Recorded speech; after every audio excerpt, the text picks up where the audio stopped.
Let us pray. Heavenly Father, nagpapasalamat po kami, O Diyos, sa oras na ito na minsan pa, O God, ay makikinig kami, O Diyos, ng inyong pong mga salita dito po sa inyong sanktuaryo, O God. At patuloy dalangin po namin na turuan po ninyo kami at patuloy, O Diyos, na punuin, Panginoon, ng lahat ng mga magagandang bagay, Panginoon, patungkol sa inyo.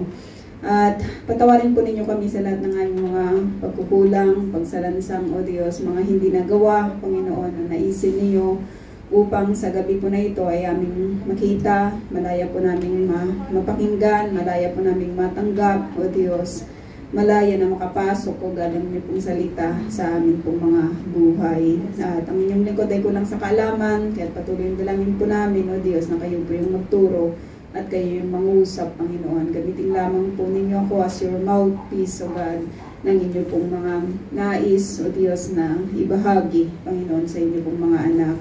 At sa inyo po namin itinitiwala ang lahat ng ito sa pangalan ni Jesus. Amen. So, erev to po mga kapatid, at tayo po ay magbabasa. Magbabasa na lang, no? Tayo po ay mag-aaral, no, dito po sa libro ng Mateo. At ipinagpapatuloy po natin yung buhay ng Panginoong Jesus. At nandito na tayo sa chapter 27.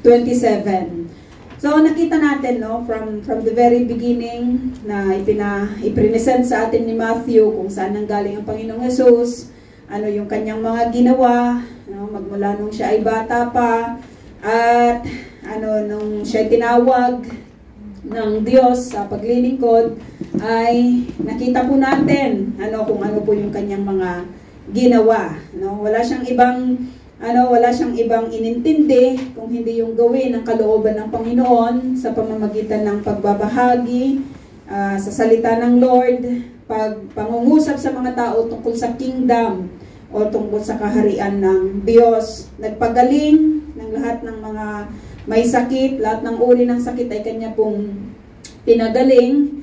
At nakita rin natin na itong hangin ay yan, nakita natin na nagpakain siya, di ba, ng napakarami pong mga tao, no? So kung titingnan natin as we continue, di ba, na pinag-aralan yung kanyang buhay, ay wala namang pagkakamali, di ba, sa kanyang mga ginawa, no? Kung sa isang ordinaryong tao, wala naman siyang ginawang hindi maganda eh.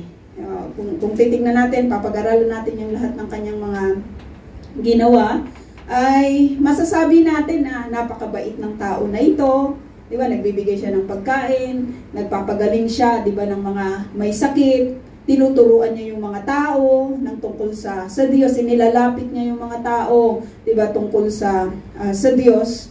So walang makitang mali, 'di ba, sa tao na ito. Lamang nakita natin na sabi dito sa papag-aralan natin sa chapter 27 verse 15 na hinatulan pong mamatay, 'di ba, yung ating Panginoong Jesus. So lahat ng kanyang mga ginawa ay hindi po yun nakita, yung lahat ng mga magagandang bagay na kanya pong ginawa. Kaya nakita natin yung trial na ginawa sa kanya. Minadali yung pagta-trial, 'di ba, sa Panginoong Jesus. Talagang gabi nila gabi nila tinapos, no? Gabi nila isinakdal ang Panginoong Jesus sa hukuman. Supposed to be nag-i-enjoy na yung mga tao, pero dahil sa kagustuhan po nila na mamatay ang Panginoong Jesus, ay in-overnight po nila, 'di ba, yung paghatol sa Panginoong Jesus, no?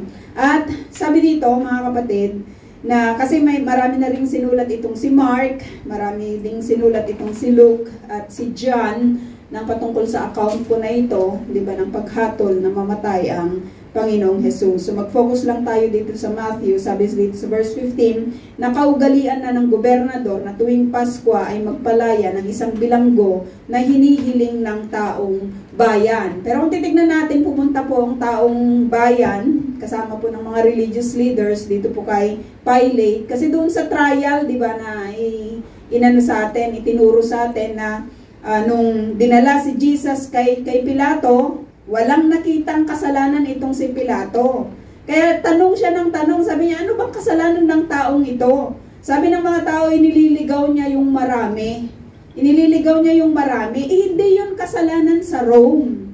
Di ba na, alam mo yun, yung wala silang mga ebidensya, kahit nag-hire sila ng mga false witnesses, tinimbang lahat sabi niya, pinag-aralan ko yung mga sinakdal ninyo, yung mga sinabi ninyo, na paratang dito sa taong ito, nag-hire pa sila, di ba? Yung mga accusations nila, pero walang nakita na kasalanan, di ba, yung Panginoong Yesus. That means to say na napaka-righteous lang talaga, di ba, ng ating Lord, no? At isa sa mga kaugalian ng mga Hudyo ay magpalaya daw si Pilato. Hiniling nila na palayain, gawin na ni Pilato yung pagpapalaya sa mga oras na iyon. So sabi dito, magpalaya ng isang bilanggo na hinihiling ng taong bayan. Noon ay may isang bilanggo na kilala sa kasamaan. Sabi dito, kasi masama yung tao na ito, na ang pangalan po niya ay Jesus din, lamang siya po si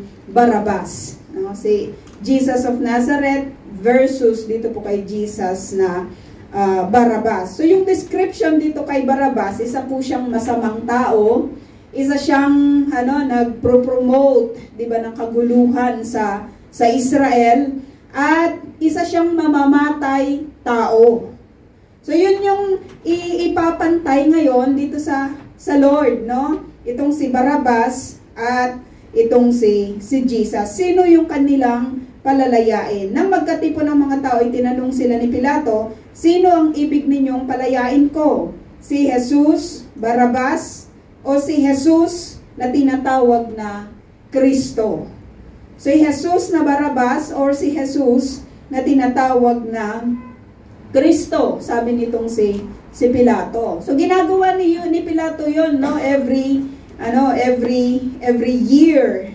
At nakakalungkot na sinabi po ng mga tao yung kung sino po yung palalayain, sinabi po nila na itong si Barabas ang gusto po nilang mapalaya. Kaya sabi ni Pilato, bakit? Ano bang ginawa niya sa inyo? Pero nakita natin na sinabi po wala silang ibang hiniling kundi ipako sa krus ang Panginoong Hesus. Sabi dito, verse 18, alam ni Pilato na naiinggit lamang sila, kaya nila isinakdal si Jesus. So nakikita yun na sa governor, di ba? Maraming mga reports ang nakikita. Maraming mga na witness itong si Pilate, di ba, na ginawa ni Jesus. Yung sinabi ko po kanina, miracles and wonders yung kanyang ginawa. At nagpagaling siya ng marami, nangaral ng tungkol sa salita po ng Panginoon. Pero makita po natin na inggit lamang ang kanilang inggit lamang ang meron sa kanila, kaya hinihiling po nila, di ba, ang kamatayan ng Panginoong Hesus. Bakit sila naiinggit? Kasi hindi nila kayang magpagaling, di ba? Bakit sila naiinggit? Kasi hindi nila kayang magpakain ng libo-libo. Bakit sila naiinggit? Di ba? Sapagkat ang gusto nila ay yung benefits ng temple. Hindi yung kung ano yung makukuha nila, 'di ba, sa temple, yun po yung gusto nila. They wanted to be Lord over, 'di ba, sa temple. Unlike po kay Jesus na nililid po niya yung mga tao papunta po sa Diyos without even having any benefit or any profits, 'di ba, sa kanya pong mga ginagawa. 19, bukod dito, nang si Pilato ay nakaupo sa hukuman, nagpasabi ang kanyang asawa, sabi dito, huwag kang makialam sa usapin ng taong iyan. Wala siyang kasalanan. Labis akong nahirapan dahil sa aking panaginip kagabi tungkol sa kanya. So si Mrs. Pilate na naginip, mga kapatid, at yung panaginip po niya, of course, alam po natin na ininput din ng Lord sa kanya yung mga panaginip na yon upang sa mga oras na ito, di ba, ay makakapag-witness din siya dito kay Pilate na itong si Jesus. Kahit si Mrs. Pilate nakita niya, di ba, na walang kasalanan ng Panginoong Yesus. So that means to say that the Lord is so righteous. No, napaka-righteous niya, may katuwiran talaga sa Panginoong Yesus. So ano yung gagawin ngayon ni Pilato? No? Ano yung kanyang magiging judgment ngayon? Hinihiling nila si Barrabas, pero si Pilate gusto niya si Jesus palayain. No? Gusto niya si Jesus palayain kasi wala namang kasalanan. Kung sa korte, wala siyang kasalanan. Kaso mas marami po yung humihingi dito kay Barrabas. 20, sabi dito, ang mga tao na may hinikayat ng mga punong pari at ng mga pinuno ng bayan na hiningin kay Pilato na si Barrabas ang palayain at si Jesus ay ipapatay. So what kind of leader, di ba, itong mga religious leaders sa kapanahunan po na iyon, na hindi na nila ginamit, di ba, yung katuwiran na supposed to be ay kanila pong ibibigay. No? Minadali nila yung trial ni Jesus. At ngayon, kahit doon po sa paghingi, di ba, ng kalayaan na ipamimigay, di ba, nitong si Pilate, ay hiningi po nila itong si Barrabas. No? Isang murderer, di ba, isang masamang tao, isang problema, di ba, sa lipunan. No? Muli silang tinanong, tingnan natin si Pilate, no? Muli silang tinanong ng gobernador, sino sa dalawa ang nais ninyong palayain ko? Kumbaga mula doon sa pangalan, di ba, na ikinabit ni Pilate dito kay Jesus. Sabi niya, si Jesus ba na tinatawag na Kristo or si Barrabas? Diba? Gustong i-impact ni Pilate sa kanila na yung reklamo nila kay Jesus ay kiniklaim niya na siya yung Messiah or siya yung Kristo. At hindi ito threat, 'di ba, sa Rome, no? Hindi ito threat sa Rome, lalo na nakikita naman nila araw-araw, 'di ba, si Jesus na nagtuturo ng tungkol sa kingdom ng God, nagpapagaling. Wala naman siyang binibuild, 'di ba, ng mga armies or lumalaban sa imperyo, 'di ba, ng Roma, no? Pero nakakalungkot na ganun po yung ginawa ng mga religious leaders at ng mga tao na sumusunod sa kanila. At sabi nila, muli silang tinanong ng gobernador, sino sa dalawa ang nais ninyong palayain ko? Si Barrabas, sigaw ng mga tao. Sinabi sa kanila ni Pilato, kung gayon, ano ang gagawin ko kay Jesus na tinatawag na Kristo? Sabi. At sumagot ang lahat, ipako siya sa krus. Bakit? Di ba? Hindi ginigive up ni Pilate na, bakit? Ano ang nagawa niyang masama? Tanong ni Pilato. Ngunit lalo pang lumakas ang kanilang sigaw, ipako siya sa krus. Nang makita ni Pilato na wala siyang magagawa, sabi ito, at malamang pang magkagulo, nagpakuha siya ng tubig at naghugas ng kamay sa harap ng mga tao. Ginagawa to ng mga Hudyo, di ba, na napag-aralan natin sa Old Testament bilang pagpapakita, di ba, na wala silang kasalanan or malinis, di ba, yung kanilang konsensya. So makikita po natin dito kasi may mga na rin may mga issue na rin kasi si Pilate sa imperyo ng Roma, sa mga kaguluhan. So it is not a good report yung nagkakagulo lagi yung iyong lugar, di ba, na ginugovernan. So dito makikita po natin na pinotektahan po ni Pilate yung kanyang position. Gusto ng mga tao ito kahit ayaw niya, di ba, kahit nakita niya na walang kasalanan ng Panginoong Jesus, pero dahil yun yung gusto ng tao, ayaw niyang magkagulo, pinotektahan niya yung kanyang position, kaya ibinigay niya, di ba, ang Panginoong Jesus sa kanila. No? Sabi niya, nagpakuha siya ng tubig at naghugas ng kamay sa harap ng mga tao. Wala akong pananagutan sa dugo ng taong ito. Sabi niya, ito'y pananagutan ninyo, sabi niya. Sumagot naman ang mga tao, pananagutan namin at ng aming mga anak ang dugo niya. So sabi nila, kami ang may doon, kargo namin 'yon, no? Kami at ng aming mga anak. Kaya magpasa hanggang ngayon, mga kapatid, when you talk about Jesus sa mga lahi po, no? Hindi naman sa lahat, pero may mga tao sa lugar po na ito, di ba, na kapag sinabi mo yung Panginoong Jesus, nagagalit sila, no? nagagalit sila ng, ewan ko, there is something in this name. Di ba na parang hanggang ngayon guilty pa rin sila dahil sa ginawa nila sa isang napaka-inosenteng tao na katulad, di ba, ng ating Panginoong Jesus. Pananagutan namin at ng aming mga anak ang dugo niya.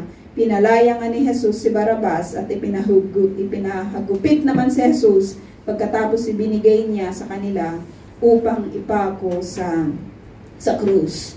So mga kapatid, the religious leaders hated Jesus. No, gumawa talaga sila ng lahat ng kanilang paraan upang maipako sa krus ang Panginoong Jesus. And nakikita din po natin that the people na nag-proclaim ng Hosanna, Hosanna sa Panginoong Jesus, nung una siyang pumasok sa Jerusalem, no, na talagang kumuha pa sila ng mga balabal nila, di ba, at inilatag sa mga daranan ng Panginoong Jesus, nagputol sila, di ba, ng mga sanga na para doon sa kanilang pagbibigay ng galang sa Panginoong Jesus. But yet, nakita po natin that in this point of time, they rejected the Lord. So the religious leaders hated Jesus. The people rejected Jesus. The soldiers na nagbabantay doon sa trials, anong ginawa sa Panginoong Jesus? Sa book ni John at maging kay Mark, sinabi niya, pinagsasampal nila si Jesus. At sinasabing, sabihin mo sa amin, na naka-blindfold, sabihin mo sa amin kung sino yung sumampal sa iyo. And they even mock him. They put him, yung koronang tinik sa ulo ng Panginoong Jesus. Nagbigay sila ng balabal ng Panginoong Jesus. At pinagkatuwaan, di ba, ang Panginoong Jesus. Nakita din natin si Mrs. Pilate, sabi niya, Pilate, wag kang mangialam dyan. Wag kang mangialam dyan. You don't need to do anything sa taong yan. Huwag mong ilalagay yung sarili. Huwag kang mangingialam, di ba, sa taong yan. At nakita rin po natin itong si Pilate, di ba, na kahit ayaw niya, pero dahil gusto niyang maprotektahan yung kanyang position, yung kanyang honor, yung kanyang dignity, yung kanyang trabaho, di ba, ang masigit niyang minahal kaysa sa Panginoong Jesus. Kayo mga kapatid, ano din yung gagawin niyo sa Panginoong Jesus? At kung ano man yung inyong desisyon, make it an eternal choice. So let us pray. Heavenly Father, salamat po Panginoon sa inyo pong salita. Dalangin po namin, O God, na sa amin pong mga napag-aralan sa gabi po na ito, makagawa po kami ng isang matibay na desisyon na kami din sa mga oras na ito ay nasusuong, O God, sa trial kung ano po yung gagawin namin sa Panginoong Jesus. Dalangin namin na nawa, piliin po namin, O God, natanggapin siya bilang Diyos at tagapagligtas ng amin pong mga buhay. Sa pangalan ni Jesus, Amen.